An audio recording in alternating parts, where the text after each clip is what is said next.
Está começando o episódio Pílulas da Iluminação, o podcast que revela como a luz transformou a história, a arte, a tecnologia e as emoções.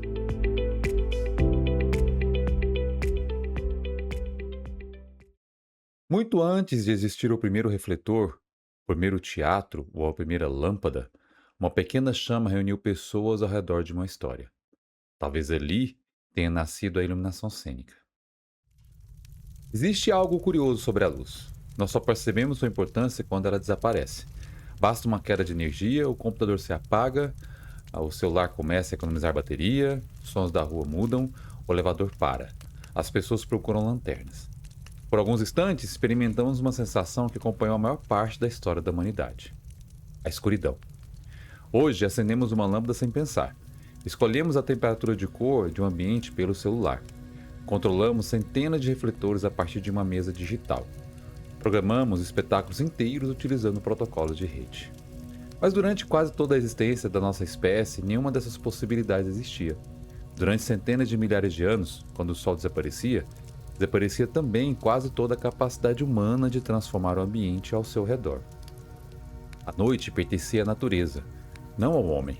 É justamente por isso que compreender a história da iluminação exige um exercício de imaginação. Não basta estudar equipamentos.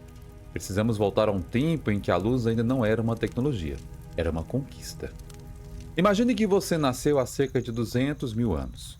Não existe cidade, não existe estrada, não existe concreto, não existe vidro, não existe escrita, não existe eletricidade.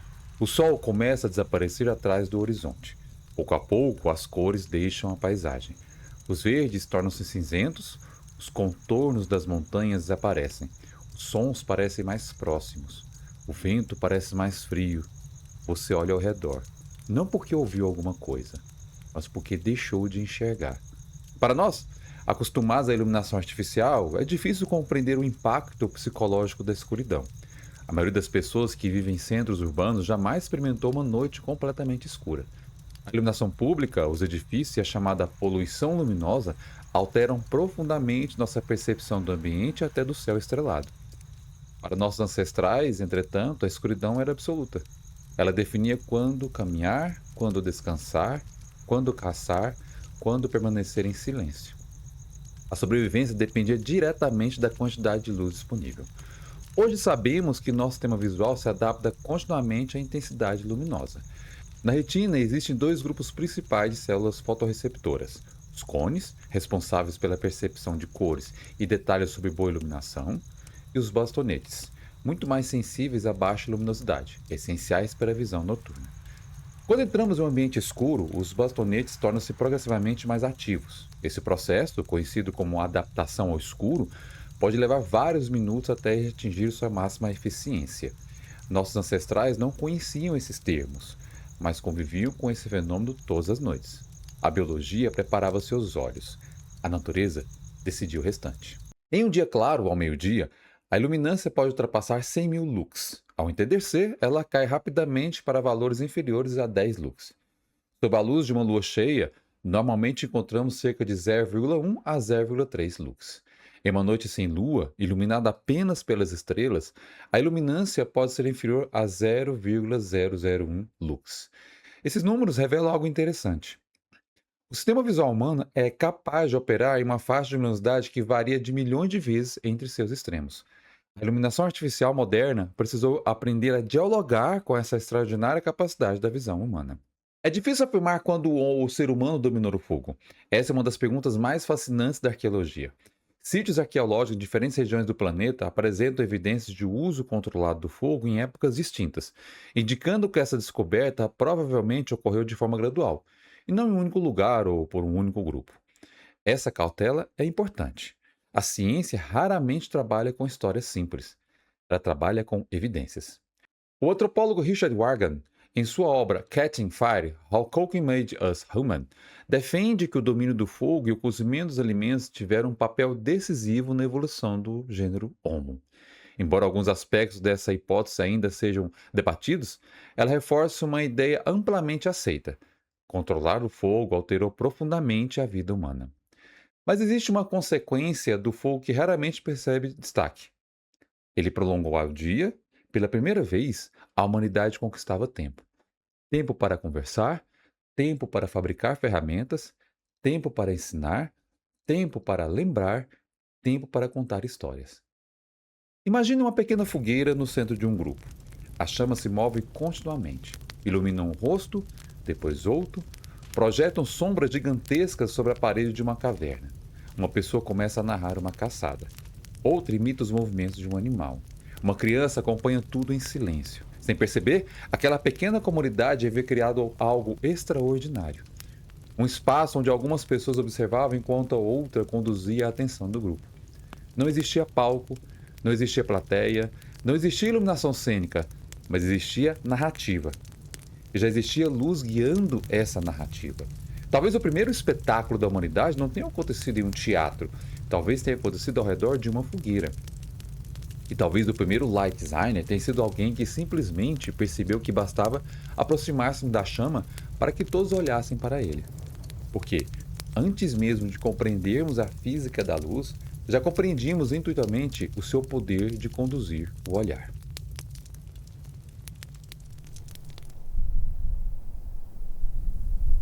Uma descoberta nunca permanece isolada. Quando a humanidade aprendeu a controlar o fogo, ela não ganhou apenas calor, ganhou tempo.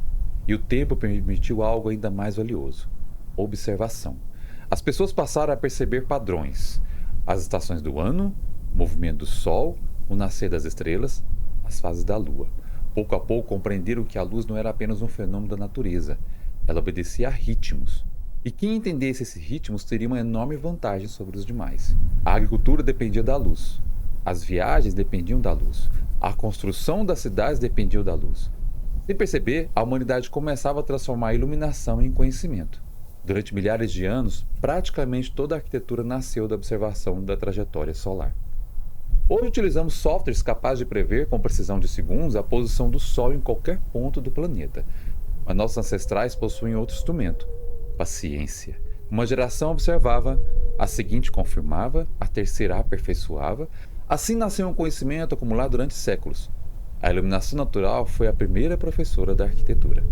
Existe uma diferença importante entre produzir luz e receber luz. Essa diferença acompanha toda a engenharia da iluminação. O fluxo luminoso, medido em lumens, LM, representa a quantidade total de luz emitida por uma fonte. Já a iluminância, medida em lux, Lx, indica quanto dessa luz realmente chega a uma superfície. Imagine um refletor emitindo 20.000 lumens. Se ele estiver apontando para o lugar errado, produzirá muita luz e pouca iluminação útil. É por isso que um bom projeto nunca depende apenas da potência da luminária, depende da forma como essa luz é distribuída. Esse princípio será um dos pilares de toda essa temporada.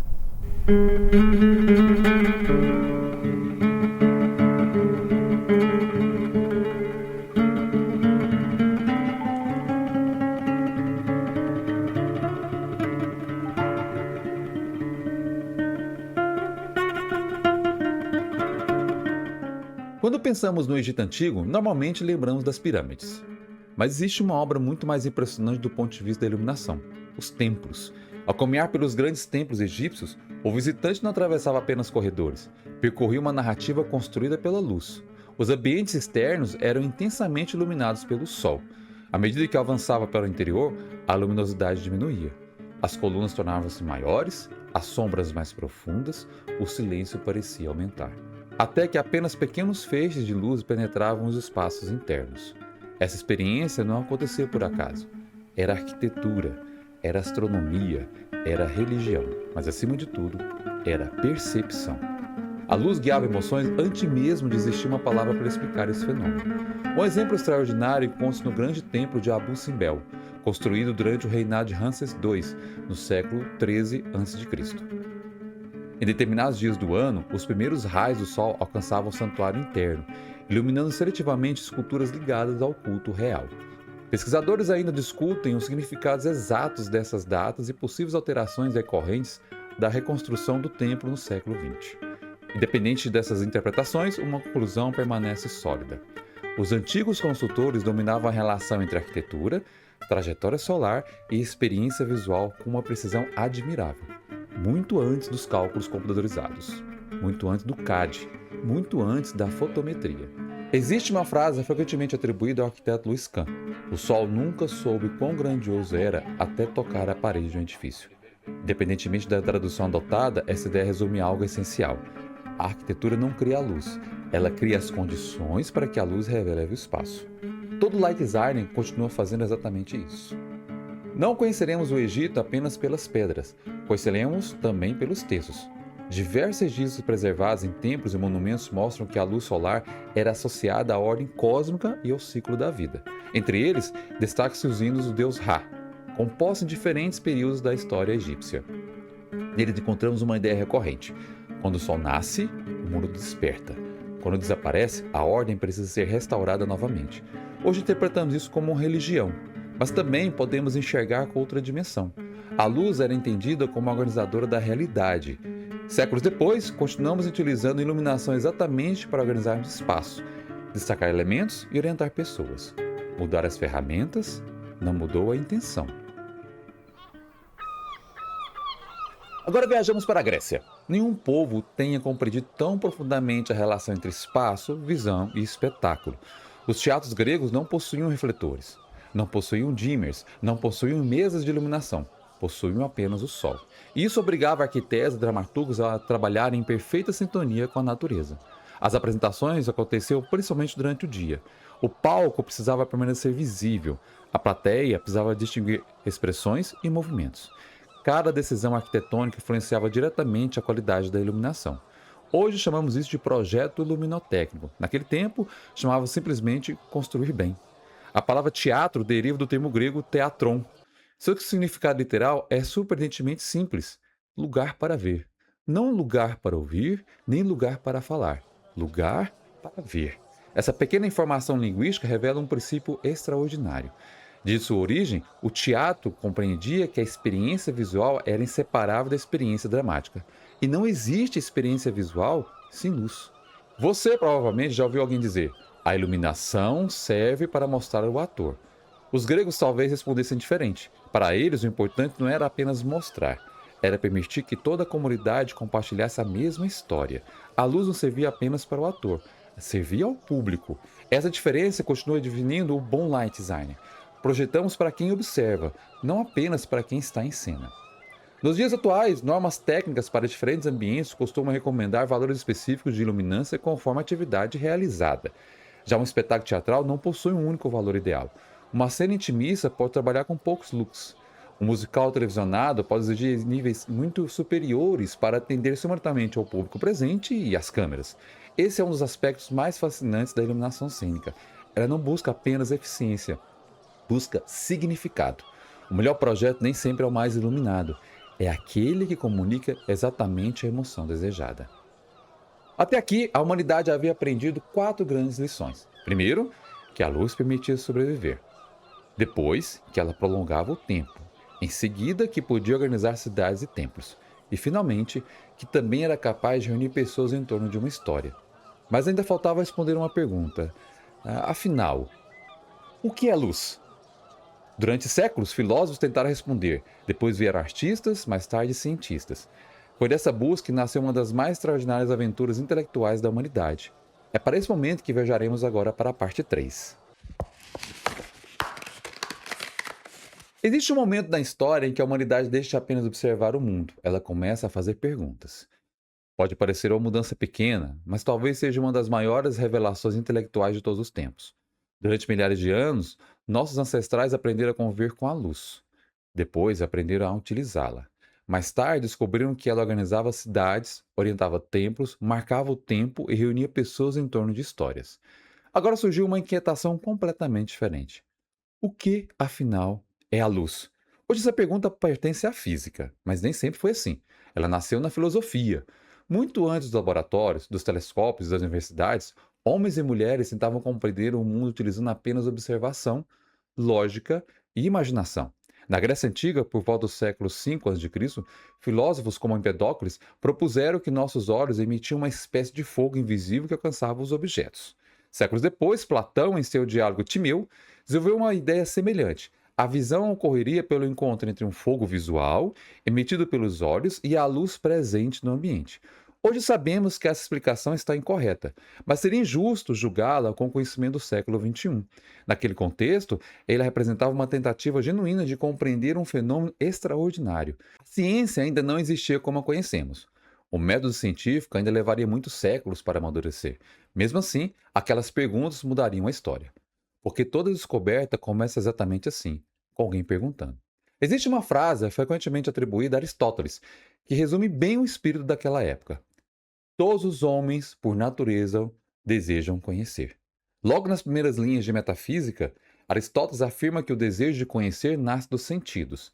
Entre todos os sentidos, a visão ocupa um lugar privilegiado. Não porque seja mais importante, mas porque revela mais diferença entre as coisas. Perceba a profundidade dessa observação. Século antes da invenção da fotografia, Aristóteles já conhecia que enxergar é uma das principais formas pelas quais compreendemos o mundo. Para um Lighthizer, essa ideia continua absolutamente atual. Projetamos luz porque o ser humano interpreta a realidade principalmente através da visão. Você já parou para pensar em quanto tempo a luz leva para chegar até seus olhos? Se acendermos uma luminária a apenas 3 metros de distância, a luz percorrerá esse caminho praticamente instantaneamente para a nossa percepção. Na realidade, ela está viajando a aproximadamente 299.792.458 metros por segundo no vácuo. Essa constante, representada pela letra C, é um dos pilares da física moderna. Embora nossos ancestrais não conhecessem esse número, toda a história da iluminação foi construída tentando compreender um fenômeno que já viajava mais rápido do que qualquer experiência cotidiana consegue revelar. A luz parece instantânea, mas ela também possui velocidade. Essa percepção mudará completamente quando chegarmos aos episódios dedicados à física da luz.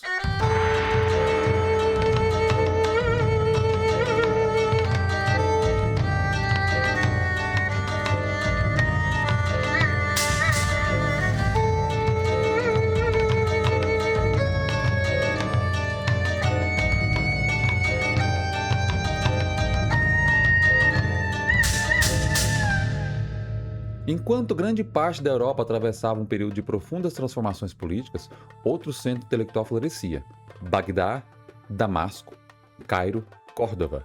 Essas cidades reuniam estudiosos de diferentes culturas que preservavam, traduziam e ampliavam conhecimentos vindos da Grécia, da Pérsia, da Índia e de muitos outros povos.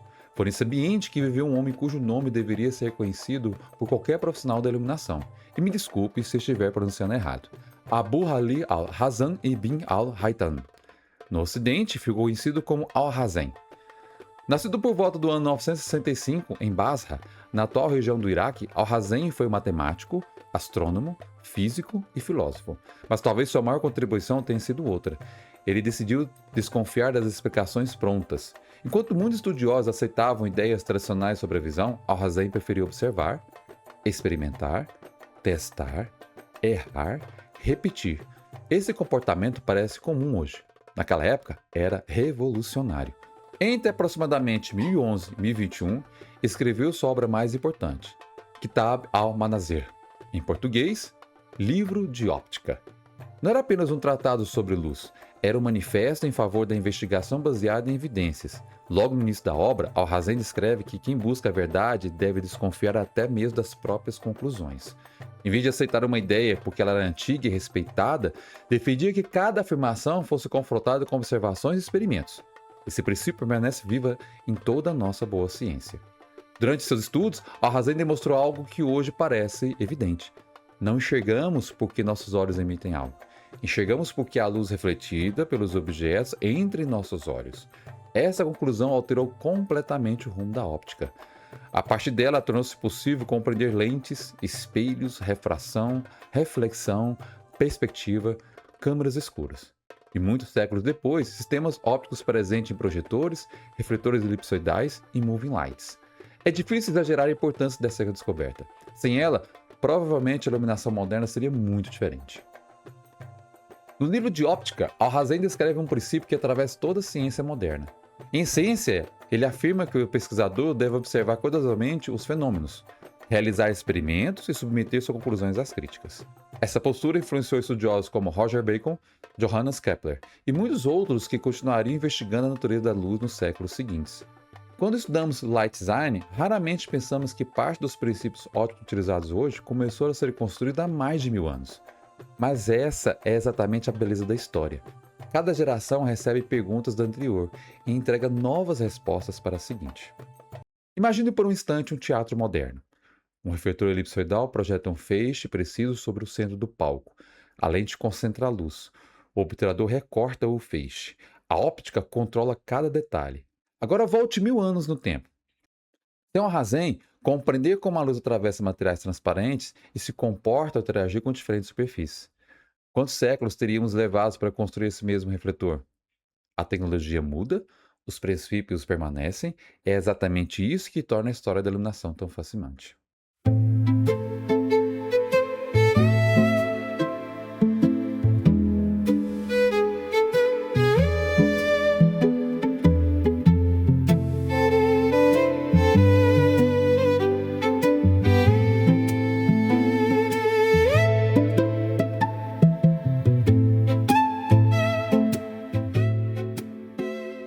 Poucas pessoas olharam para a luz com tanta curiosidade quanto a Leonardo da Vinci.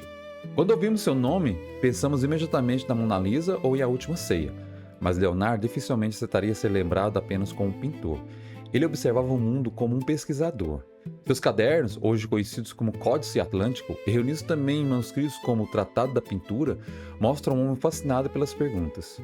Como a luz muda a forma de um rosto? Por que uma montanha distante parece azulada? Como uma sombra nasce? Por que algumas superfícies refletem mais do que outras? Essas perguntas interessavam a pintura, mas também interessavam a ciência. Leonardo acreditava que um artista precisava compreender a natureza antes de representá-la. Em seus escritos, encontramos uma ideia recorrente. A sombra não é a ausência de informação, ela é parte da informação. Séculos depois, fotógrafos, cineastas e light designers continuariam explorando exatamente esse princípio.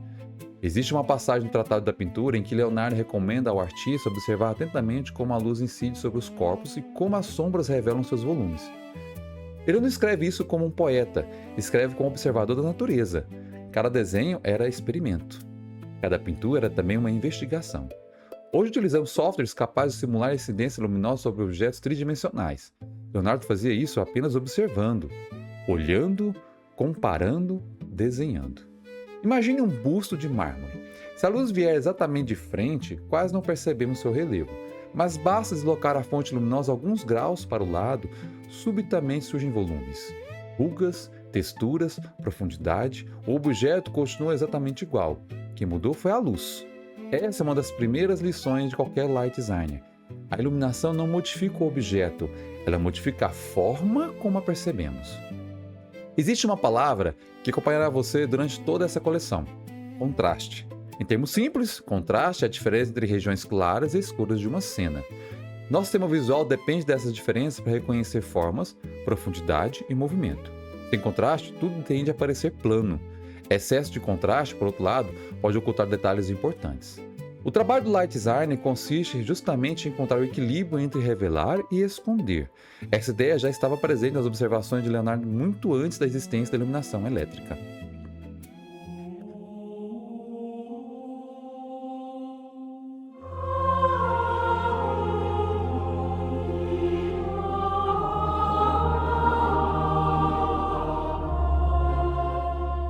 No final do século XVI, outro artista levaria essa relação entre luz e emoção a um novo patamar. Seu nome era Michelangelo Merisi, mas o mundo passou a conhecê-lo simplesmente como Caravaggio. Ao observar uma pintura de Caravaggio, a primeira impressão costuma ser de dramaticidade. Grandes áreas permanecem mergulhadas na escuridão. Apenas um feixe de luz revela aquilo que realmente importa: um rosto, uma mão, um olhar, uma lágrima. Não sabemos exatamente onde está a fonte luminosa, mas sabemos para onde devemos olhar. Esse talvez seja o maior ensinamento de Caravaggio para a iluminação contemporânea. A luz não serve apenas para tornar algo visível, ela orienta nossa atenção. Os historiadores da arte utilizam frequentemente o termo italiano chiaroscuro para descrever o uso expressivo do claro e do escuro. Caravaggio levou esse recurso a um nível extraordinário. Embora outros artistas tenham também explorado contrastes intensos, sua obra tornou-se uma das maiores referências deste tratamento dramático da luz. É impossível observar pinturas como A Vocação de São Mateus sem perceber que a iluminação participava da narrativa. Ela não está ali para mostrar a cena, ela está ali para contar a cena. É exatamente isso que buscamos quando desenhamos a iluminação de um espetáculo. Richard Purbeau escreve que o trabalho do light design consiste em ajudar o público a perceber aquilo que realmente importa em cada momento narrativo. Caravaggio fazia isso utilizando tinta. Nós fazemos utilizando fótons. Mudou a ferramenta, permaneceu a ligagem. No prefácio de Stage Light on Design, The Art, The Craft Life, Richard Purbeau afirma que a iluminação é simultaneamente arte, técnica e comunicação. Essa ideia resume um princípio que atravessa toda essa temporada. Não basta produzir luz, é preciso produzir significado. Quando olhamos para Leonardo, Caravaggio, Appia ou Macandres, percebemos que todos compreenderam essa verdade, cada um utilizando as ferramentas da sua época.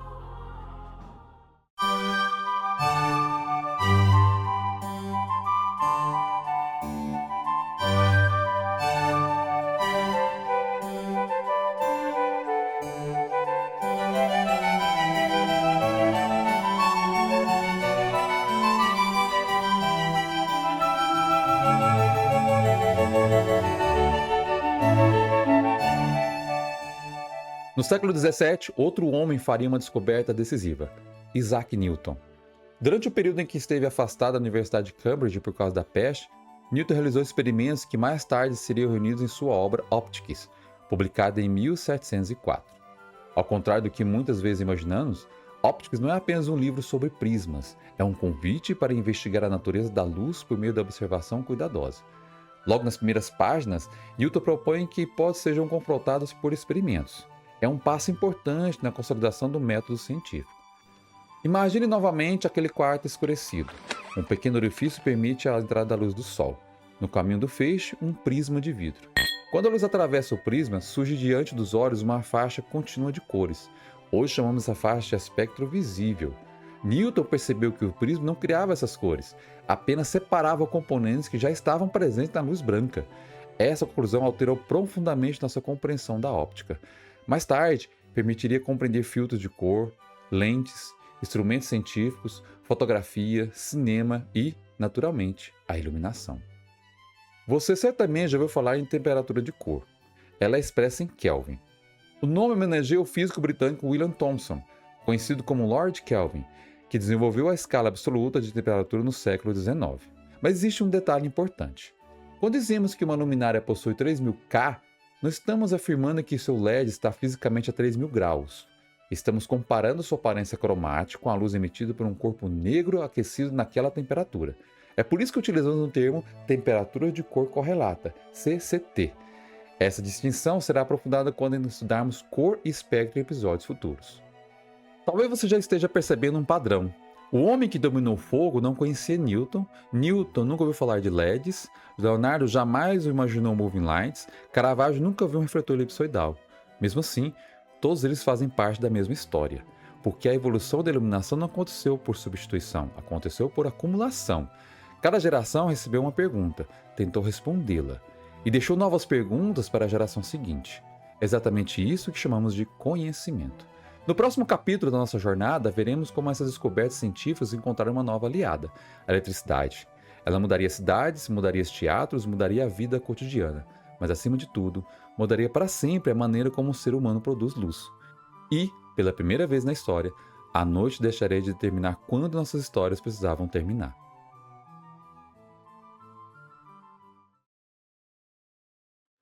Durante centenas de milhares de anos, todas as fontes artificiais de iluminação possuíam algo em comum.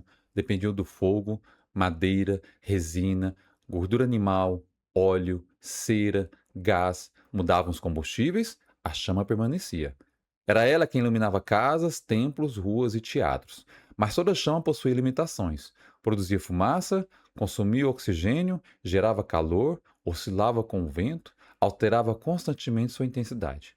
Quem já observou uma vela durante alguns minutos percebe que sua luz nunca permanece exatamente igual. Ela pulsa, respira, oscila. Durante milênios, essa foi a única iluminação artificial conhecida pela humanidade. Até que no início do século XIX, algo extraordinário começou a acontecer. A luz passaria a nascer da eletricidade. Em 1802, o químico inglês Humphrey Davy realizou um experimento que hoje ocupa lugar de destaque na história da iluminação. Utilizando uma poderosa bateria voltaica, aproximou dois bastões de carbono. Quando os eletrodos quase se tocaram, uma intensa descarga luminosa surgiu entre eles. Nascia o arco elétrico. A luz produzida era incrivelmente brilhante, branca, intensa, muito superior às de velas ou lampiões. Não era prática para iluminar uma residência, mas demonstrava uma possibilidade até então impensável. Era possível produzir luz, sem fogo. Em seus relatos experimentais apresentados à comunidade científica britânica, Dave não estava tentando criar um espetáculo. Seu objetivo era compreender a eletricidade. Mas com tantas vezes acontecendo na ciência, uma descoberta destinada a um campo transformou completamente outro. Ao consultar os registros das conferências de Humphrey Davy na Royal Institution, percebemos que a eletricidade era vista como a fronteira do conhecimento. Os experimentos buscavam compreender a natureza dos fenômenos elétricos. A iluminação surgiu como consequência. Essa é uma característica recorrente da história da tecnologia. As maiores revoluções raramente começam tentando resolver exatamente o problema pelo qual ficam famosas. Existe uma métrica que se tornaria cada vez mais importante conforme a iluminação evoluía: eficiência luminosa, normalmente expressa em lumens por watt, Lm/W. Ela responde a uma pergunta simples: quanto de luz conseguimos produzir para cada unidade de energia consumida? Uma vela produz relativamente pouca luz para a energia liberada pela combustão. As primeiras lâmpadas incandescentes melhoraram esse cenário. Os LEDs modernos alcançaram níveis de eficiência que seus inventores dificilmente imaginariam. Ao longo dessa temporada, veremos que a evolução da iluminação não constitui apenas em produzir mais luz, constitui em produzir melhor. Existe um hábito muito comum quando contamos a história da tecnologia. Procuramos um único inventor, um único momento, uma única data. A realidade costuma ser muito mais interessante. A iluminação elétrica não nasceu de uma única oficina. Ela foi construída ao longo das décadas. Frédéric Desmolières registrou uma das primeiras patentes relacionadas à iluminação incandescente. Warren de la Rue pesquisou filamentos metálicos. Joseph Swan, no Reino Unido, desenvolveu lâmpadas com filamentos de carbono que chegaram ao uso prático. Nos Estados Unidos, Thomas Alva Edison reuniu diversos avanços técnicos em um sistema integrado de geração, distribuição e utilização da energia elétrica. Essa talvez tenha sido a sua maior contribuição. Não apenas criar uma lâmpada melhor, mas imaginar todo o ecossistema necessário para que ela funcionasse: geradores, cabos, interruptores, medição, manutenção, distribuição. A iluminação deixava de ser um objeto, passava a ser um sistema. Em 4 de setembro de 1882, entrou em operação a estação de Pearl Street, em Nova York.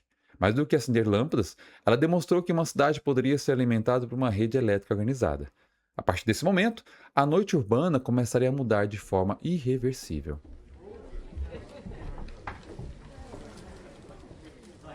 Mesmo com a eletricidade, havia um problema. Os teatros estavam mais iluminados, mas nem sempre estavam melhor iluminados. Em muitos casos, a luz apenas substituía as antigas chamas. Continuava uniforme, plana, sem intenção dramática. Foi então que alguns artistas começaram a fazer uma pergunta que mudaria para sempre o teatro: e se a luz pudesse participar da história? Entre esses artistas estava Adolphe Appia. Em sua obra La mise en scène du drame wagnérien, publicada em 1895, Appia criticava os cenários pintados que ignoravam a tridimensionalidade do palco. Para ele, a luz deveria revelar volumes, criar profundidade e dialogar com o movimento dos atores. Poucos anos depois, Edward Gordon Craig ampliaria essa visão ao defender um teatro em que todos os elementos visuais, cenário, ator, espaço e iluminação, formassem uma única linguagem. A luz deixava definitivamente de ser um recurso técnico, transformava-se em expressão artística. Mas ainda faltava transformar essas ideias em método. Essa tarefa coube a Stanley McCandless, professor da Yale School of Drama. Publicou em 1932 A Method of Lighting the Stage, obra que se tornaria um dos livros mais influentes da iluminação teatral. Seu método não era uma receita, era uma forma de pensar. McCandless propôs organizar a iluminação considerando direção, modelagem, equilíbrio e percepção do ator em cena. Quase um século depois, muitas tecnologias mudaram, mas as perguntas continuam as mesmas. De onde vem a luz? O que vem dessa direção? O que ela comunica? Para onde desejo conduzir o olhar do público? Ao longo deste episódio, conhecemos lux, lumen, candela, espectro, temperatura de cor e eficiência luminosa. Mas existe uma grandeza invisível que talvez seja a mais importante de todas: a percepção humana. Nenhum instrumento mede emoção, nenhum sensor mede expectativa, nenhum fotômetro mede encantamento. Esses elementos pertencem ao observador. É justamente por isso que a iluminação é, ao mesmo tempo, ciência e arte.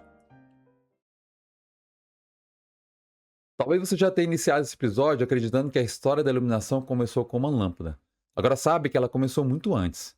Começou quando um grupo de pessoas decidiu permanecer junto ao redor de uma fogueira.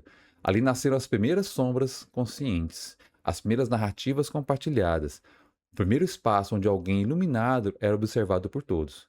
Depois vieram os templos, os teatros gregos, os experimentos de Alhazen, os estudos de Leonardo, as pinturas de Caravaggio, os prismas de Newton, o arco elétrico de Dave, as pesquisas de Swan, o sistema de Edison.